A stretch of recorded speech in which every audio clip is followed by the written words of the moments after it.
हामी कहिलेकाहीँ कति धेरै कुराहरू पायो भनेर गर्व गर्छौँ, तर यहाँ आएपछि थाहा हुन्छ कि हामीसँग अन्त्यमा केही पनि सँगै जाँदैन रहेछ भनेर। नमस्ते साथीहरू, सन्चै हुनुहुन्छ? आजको भ्लगमा चाहिँ म पशुपतिनाथ आएको छु दर्शन गर्नलाई। भिडियो चाहिँ अन्तिमसम्म हेरिदिनु होला, तपाईँ म सँगै मिलेर दर्शन गरौँ है। हस्, नमस्ते। यो चाहिँ पशुपति मन्दिरभित्र छिर्ने मेन ढोका हो।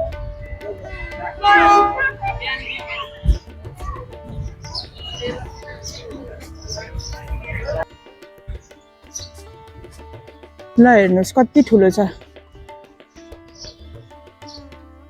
यो। पर पर पर माथि माथि देखेको जङ्गलहरू सबै पशुपति क्षेत्रहरू हो। पशुपति मन्दिरभित्रै पर्छ तिनीहरू।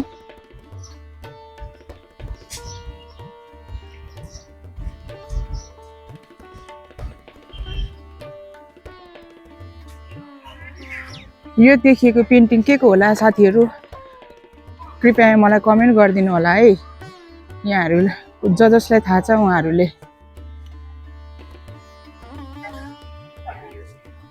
म चाहिँ अगाडि जाँदैछु। अब निकै ठुलो भएकोले गर्दाखेरि हामीले धेरै हिँड्नुपर्छ है।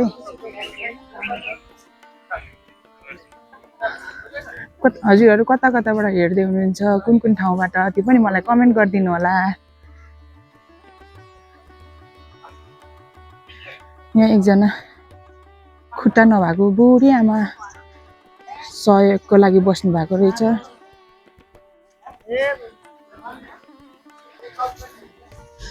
नाम क्या है आपका? नाम घर कहाँ हो? पर्सा जिल्ला। पर्सा? ए के भएको हजुरको चाहिँ?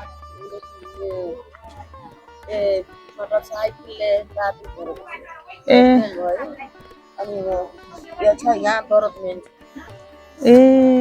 अनि यहाँ बस्नु भएको कति भयो? कति वर्ष भयो कि?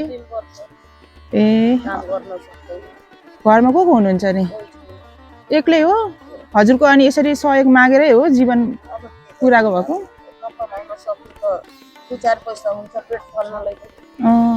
अनि यहाँ बसेर यसरी सहयोग माग्दाखेरि मान्छेहरूले कस्तो व्यवहार गर्नुहुन्छ? के गर्ने? 200-300 हुन्छ। हजुर पेट चलाउँछ, औषधि गर्छ त्यसैमा। नियमित औषधि खानुपर्छ? चिनी छ, थाइरोइड छ। ए औषधि खान्छ। यो त बिहान कति बजी आएर साँझ कति बजी जानुहुन्छ? अब भरे कति बजीसम्म बस्नुहुन्छ? 12 बजीसम्म। ए ल राम्रोसँग बस्नु। शुभ दिन। अब त अलिक गर्मी भयो, अब जाडोमा चाहिँ गाह्रो भएको थियो होला नि? ए ल ल धन्यवाद। बस्नु राम्ररी बस्नुहोस् है। कस्तो माया लाग्यो। अनि हुन्छ नि साथीहरू, मैले उहाँहरूको जीवनलाई सहज बनाउन त सक्दिनँ होला, म त्यो ल्याकत पनि राख्दिनँ, त्यो ठाउँमा छुइनँ। बट म उहाँहरूको स्टोरी सुनिदिन सक्छु, उहाँहरूको भावना सुनिदिन सक्छु भन्ने लाग्छ मलाई। म चाहिँ जति सक्दो सुनिदिने कोसिस गर्छु। अनि कति रिलिफ हुन्छ मलाई पनि। हामीलाई पनि कहिलेकाहीँ आफ्नो कुराहरू कसैलाई भन्नु पाए हुन्थ्यो, भइरहेको हुन्छ नि त होइन? यो पहिलाको एउटा उखान नै छ नि, के पो, दुःख बाँडे आधा, सुख बाँडे दोब्बर, दुःख बाँडे आधा भन्ने टाइपको। त्यस्तै यिनीहरू चाहिँ यहाँ शवदाह गर्ने ठाउँ हो साथीहरू। हेर्नुहोस् कति धेरै धुवा उडिरहेको छ। मान्छेको जिन्दगी के हो र है, धुवा भएर जानुपर्छ लास्टमा। नाम के हो बाबाजी? नाम क्या है आप? बैताल बाबा। खुसी लाग्यो हजुरसँग भेटेर। घर कता हो हजुरको? कहाँ बस्नुहुन्छ? यहीँ बस्ने, जनकपुर बस्ने, बड़ा क्षेत्र में बस्ने। पहिला घर चाहिँ कता हो हजुरको? जनकपुर। धेरै कति वर्ष भयो यहाँ बस्नु भएको? ठुलो भयो। आशीर्वाद दिनुहोस्। धन्यवाद। ल शुभ दिन बाबा। कामिनी शशीमुखी प्यारी पतिकै हुनु, सिउँदो सिन्दुरले सुशोभित भई सौभाग्यशाली रहनु। मुखमा बसुन् सरस्वती अति खुसी हुँदै बोल्दा बच्चन प्रेमले हिँड्दा डुल्दा पनि अनेक तरले रक्षा गरून् आमाले लक्ष्मीजीका राम्रो पति त्रिशूल। विष्णु भगवान वैकुण्ठसँगै गए आयु पूर्ण र सय भगवती मैले भने जय जय छोरी मेरो आशिक सबै लागोस् हस् धन्यवाद जय जय होस् तपाईँको पनि शुभ दिन त्यो चाहिँ बान्दिन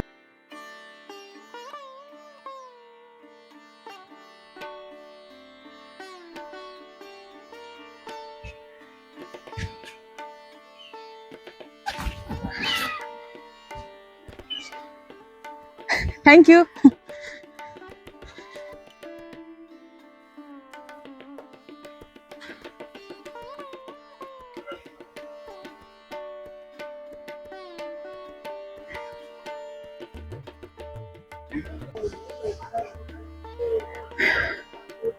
मलाई पशुपतिले सधैँ बोलाए झै लाग्छ किनकि यहाँ आएपछि थाहा हुन्छ हामी केवल यात्रु हौँ केही समयका लागि जिन्दगी र मृत्युको कस्तो कठोर सत्यता थाहा हुन्छ यहाँ आएपछि एक दिन हामी सबैले यो भौतिक संसार छोडेर जानुपर्छ यो हामीसँग भएको नाम इज्जत प्रतिष्ठा मान सम्मान हाम्रो रिस घमण्ड अहङ्कार सबै कुराहरू एक दिन तोडिन्छ ती सबै क्षणिक हुन्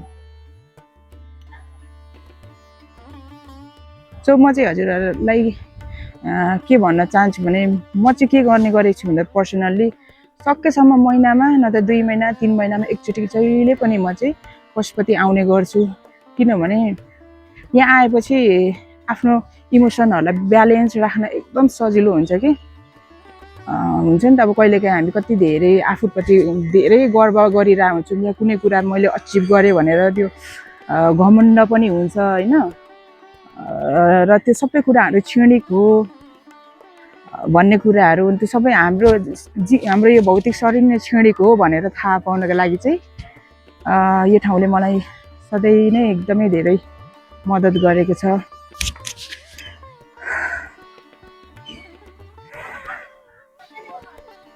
यहाँ हेर्नुहोस् कति ठुलो घन्टी फुटेछ तर घन्टी त्यो सबै ढुङ्गाको हो नि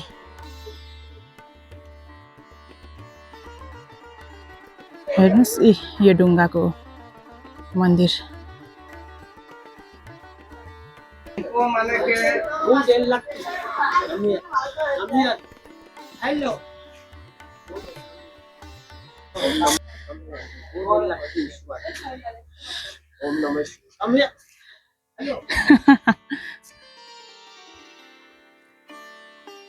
यहाँ अर्को के हो यो ए शिवालय रहेछ ल दर्शन गर्नु छ है बाफ्रे यो रुख कति ठुलो छ हेर्नुहोस् त यो रुखले कति इतिहास देखेको होला कति कथाहरू देखेको होला है हामी मान्छे पनि एक ठाउँदेखि अर्को ठाउँ मुभ भइराख्छौँ तर रुखहरू त एकचोटि एउटा ठाउँमा जरा गाडेपछि उनीहरू त सर्दैन सो यिनीहरूले कति फरक कथा देखेको होला कति मान्छेहरू देखेको छ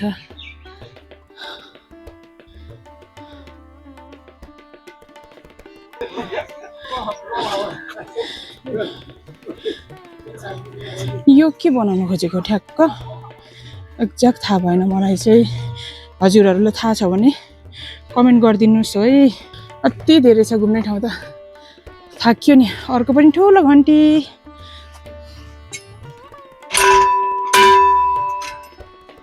भिडियो एकदमै लामो हुन्छ होला तर पनि हेरिदिनु होला किनभने यो भनेको एकदमै ऐतिहासिक ठाउँ हो अब भन्दा 25 वर्ष 50 वर्ष 100 वर्ष 1000 वर्षपछि यो रहला नरहला तर डिजिटलमा बसेको कुरा डिजिटली आर्काइभ भएको कुरा कहिले पनि मेटिएर जाँदैन त्यसकारण मैले चाहिँ एकदम डिटेलिङमा भिडियो बनाउँदैछु है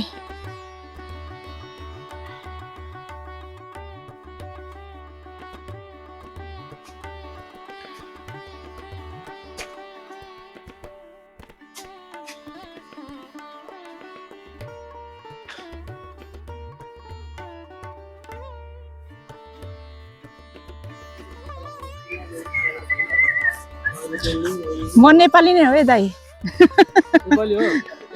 नमस्ते दाइ नमस्ते सन्चै हुनुहुन्छ के बोक्नुहोस् ल हजुर चाहिँ यहीँ पशुपति क्षेत्रमै बस्नुहुन्छ कि हजुर म यहीँ बसिरहेको छु कति टाइमबाट मलाई यो ठाउँमा बस्न आनन्द लाग्छ एउटा यहाँ धेरै एउटा स्पिरिचुअल एनर्जी छ त्यसको लागि र कहिलेकाहीँ आफ्नो सर्भाइभलको लागि यहाँ फ्रिल्यान्सिङ गाइड पनि गर्छु म अथराइज फ्रिल्यान्सिङ गर्छु अथराइज होइन र यस्तै हो अब पशुपतिमा अब धेरै भक्तजनहरू आउनुहुन्छ अब देश परदेश इन्डिया नेपाल विदेश कतैवटा र त्यहाँ धेरैजना शिवको भक्तिहरू हुनुहुन्छ र आनन्द लाग्छ यो ठाउँमा होइन यो अब हजारौँ वर्षबाट भएको यहाँ स्वयं शिवजी पार्वती आफै बस्नुभएको ठाउँ भन्ने त्यस्तो खालको विश्वास गरिन्छ हामीहरूले र त्यही भएर पनि होला मैले भएको लास्ट टाइम पनि मैले 4-5 महिना अगाडि गरेको थिएँ त्यो जिएनजीको अगाडि अनि त्यसको जिएनजी प्रोटेस्ट हुनभन्दा अगाडि अनि रिसेन्टली अहिले चाहिँ 1.5-2 महिनाबाट अनि अब घरबाट आएर अनि फेरि यहीँ बस्छु यही ठाउँमा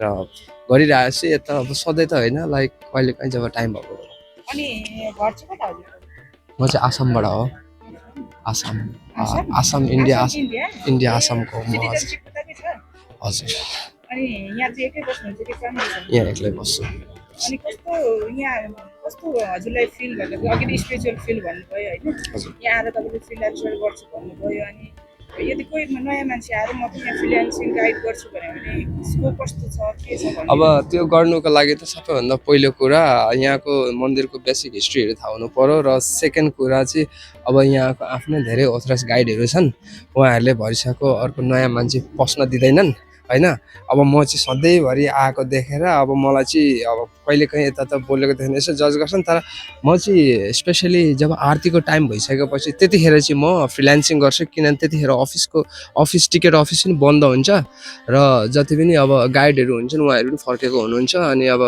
टुरिस्टहरूलाई चाहिँ अब त्यो बेला चाहिँ अब आएर उहाँहरूलाई यो थाहा हुँदैन कि अब के हेर्ने कता के जाने र त्यो बेला चाहिँ म गएर उहाँहरूलाई एप्रोच गर्छु कि there are more things to explore up भनेर अनि त्यसरी नै अनि उहाँहरूलाई डुलाउँछु यु वेलकम ठ्याक्कै यो बागमती खोला त्यसको माथि नै यहाँ चाहिँ मन्दिर छ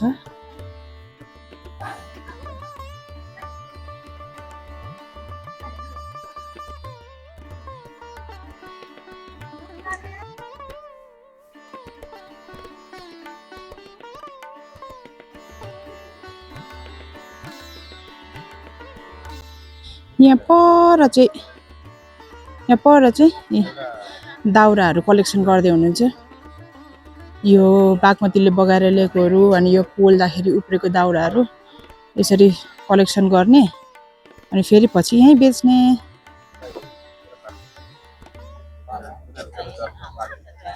यो चाहिँ युट्युबर हो हजुर जुनकिरी सब्सक्राइब गरिदिनु ल हेरेर क्यापिटल JUN अनि फेरि क्यापिटल K अनि RI भाइ चाहिँ यहाँ के गर्नुहुन्छ वाउ कहिले कति भयो बेच्न थाल्नु भएको ए अनि घर चाहिँ कता हो नि गोर्खा अनि के राम्रै छ नि होइन यो के अरे भाइ यो डेकोरेसन हो शिवरात्रिको महलमा सजाएको हो क्या शिवजीको लागि शिवरात्रि यहाँदेखि भित्र चाहिँ दर्शन गर्ने होइन हजुर यहाँबाट चाहिँ जाने हो दर्शनको बारेमा अलिकति भनिदिनु नि त कति बजी खुल्छ के खुल्छ दर्शनको लागि त्यही हो अब 5 बजे खुल्छ बिहान अनि त्यसपछि 2 बजे 2:30 बजे बन्द हुन्छ त्यसपछि फेरि 5 बजे खुल्छ 5 बजे खुलेर 7 बजेसम्म खुल्दै हुन्छ हप्तैभरि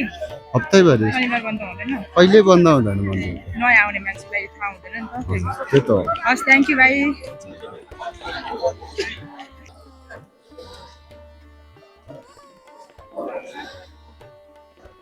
यहाँ आइसकेपछि कस्तो अनुभूति हुन्छ भन्दाखेरि जीवन चाहिँ साँच्चीकै अस्थायी रहेछ हामीले जति पनि यो भौतिक प्राप्तिहरू गर्छौँ त्यो सबै कुराहरू क्षणिक रहेछ हामी मरेर जाँदाखेरि अन्त्यमा हामीसँग केही पनि नजाने रहेछ अनि हामी साँच्चीकै केही समयको लागि यात्रु मात्रै रहेछौँ यो संसारमा भन्ने अनुभूति हुन्छ सो जतिन्जेल बाँचिन्छ हामी बाँच्ने कोसिस गरौँ हरेक दिन स्पेसल बनाउने कोसिस गरौँ अनि मोस्ट इम्पोर्टेन्ट थिङ इज हामी आफूलाई माया गर्न चाहिँ कहिले पनि नबिर्सनु होला self love is most important अनि मनमा थोरै भए पनि करुणा राख्नुहोस् त्यतिको भयो भने बाँच्नुको पनि यथार्थता हुन्छ मरेर जाँदाखेरि